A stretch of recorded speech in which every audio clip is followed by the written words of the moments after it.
นี่แปลกๆแล้วเด้เป็นหยังเราแปลกๆว่ะช่วงนี้บ่เฮาก็ว่าเราแปลกคือกันอุ้ยผู้สาวทำหน่อยเนาะแต่งตัวขนาดเลยโอ้คักเลยแต่งตัวแต่งตาท่ากินท่านี่เห็นบ่จะซ่อมเห็นปากบ่เห็นปากบ่โอ้ยปากกระแดงจึงครึ่งแม่ข่อยเป็นหยังก็กูได้ยินยุ่มใช่สูงไว้สรุ่นแท้แม่เป็นจังได๋เดี๋ยวนี้คู่มือนี่สิเป็นจังได๋อินสิเว้าสู่ฟังเด้อเว้าให้คนฟังเด้อเอ้าอันกูมาบ้าเลยน่ะข่อยว่าเป็นน้ำเจ้าแอลเอาโทรศัพท์ได้นี่ไปเคลียร์โทรศัพท์พ่อผู้ชายได้นี่ที่นี่ออกไปเลยๆบ่ได้แม่นอยู่ในหันดอกเอ้าบ่แม่นในหันสิแม่นในไสอยู่นำแถวบ้านเฮาพอกันซุมื้อไผล่ะอย่าสิว่าครูบาอยู่วัดเด้อขอกันเสมอในบาท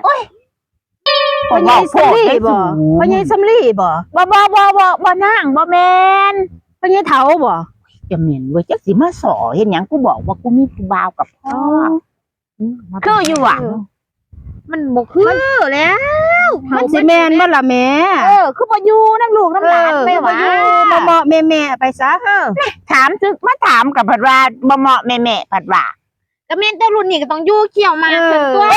จะลูกเอาหลานไปซั่นตัวดิกูว่าผู้สาวๆนำดีๆก็สิบอกมาหามกูหรือว่าจะเป็นผู้ใหญ่สีเฮ้ย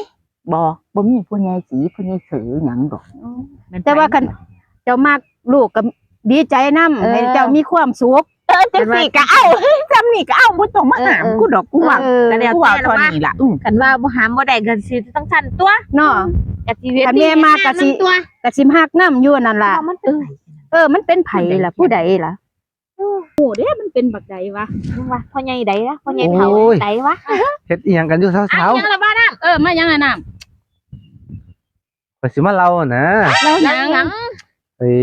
จะสิบวชบ่บ่บวชเสียนหยังจะน่ะขึ้นเฮือนใหม่บ่แม่นงานเลิกดีนี่ละงานมงคลอ๋อจะติดทหารบ่ที่ทหารน่ะเขาบ่เอิ้นงานมงคลเด้นั่นงานหยังจะน่ะเลิกงานแต่งเอ้าใครแต่งน้องสาวบ่ข่อยนี่ล่ะแต่งนี่หมอลำแต่งกับไผแต่งแถวๆนี่ล่ะคนแถวๆนี่ล่ะอู้ก็บ่ฮู้ว่ามึงมักผู้ใดคือบ่ได้ยินข่าวได้ยินว่าคุยสาวจักเทื่อก็ข่อยบ่ได้คุยสาวจักเทื่อข่อยบ่เคยคุยสาวเลยนี่เจ้าสิไปเอาไผซั่นก็สิมากไว้มากว่าเด้ยังมีอยู่บ่สมัยนี้คุ้มถุงซ่อนน่ะยังมีอยู่บ่มักเพิ่นนี่ล่ะแต่ว่าบ่แม่นผู้สาวบ่ได้เคยคุยสาวดอกไผล่ะนางจออีหยังคุ้มถุงซอกสิเล่าหลายอยู่บ่เล่าหลายคนบ่สิบอกเนี่ยเจาะเอาซ้ำนี่ล่ะเจาะซ้ำนี่พี่ซ้ำน้องทุกคนไทยเฮานี่ล่ะผู้สาวนั่นท่านคนทางใดล่ะคนทางนี้ล่ะคนทางนี้ไผวะคือบ่เคยหูมาก่อนผู้สาวผู้แซวมันก็มีผัวหมดล่ะอีฟอร์มบ่แต่ว่าบ่มักผู้สาวบ่เคยคุยสาวผู้ใดจะคุยไผไอ้ซั่นฮะเจ้าบ่แม่ข่อยบ่เคยคุยสาวข่อยคุยผู้เฒ่าหนาวเป็นหยังนางนี่ล่ะ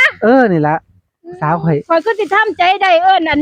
อีพ่อล่ะบัดนี้ที่รักสิทำใจบ่ได้บักอันเอียนเด้ออย่าลืมไปเด้อ2คนแม่นนี่บ่ผู้บ่าวเจ้านี่ล่ะผู้บ่าวบ่ได้เฒ่าเด้ป้าที่รักป้าเข้าป้า